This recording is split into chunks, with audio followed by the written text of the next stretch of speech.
But you know, not all of us have a lot of money, and a lot of us are planning spring weddings. Many brides-to-be may be filled with more questions about planning their dream wedding. And ladies, this morning we're going to help you fulfill all your big day dreams. We've invited Clara Cepeda Loera from Social Situations to give you some tips. Thank you so much for being here this morning. Welcome. Stumbling around a little bit because I just got engaged. I'm excited about it, but also nervous to start the wedding planning. Well, congratulations. Thank you. So let's go ahead and talk about how ladies can do that. What's the first question that we should be asking? I think maybe not so much the first question, but the first thing you should be focusing on is sitting with your fiance, and even parents. If parents are contributing to the wedding, sit and talk about who's paying for what. And once you understand that, then establish a budget.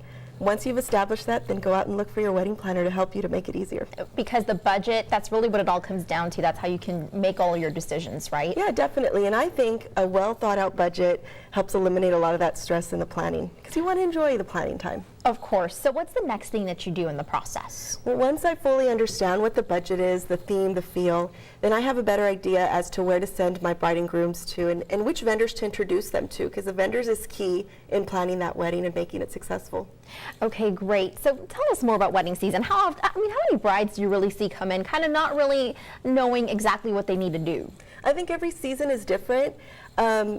Spring and June is a really popular month for weddings, but down here in the Valley months, we really see a lot happening in the fall and the winter. I think just because it's a little bit cooler, not so hot. But yeah, of course, you know that if you want to have an outdoor wedding, it's better than being in the blustering heat. True. And the humidity as well, because in the Valley we're quite humid. Yeah, so you definitely. some of the weather into it. So let's talk more about the wedding aspect. What are some of the big trends that you're seeing? You brought some items with you. What are some of the things that you shouldn't neglect, that you should put a little bit more of your money into?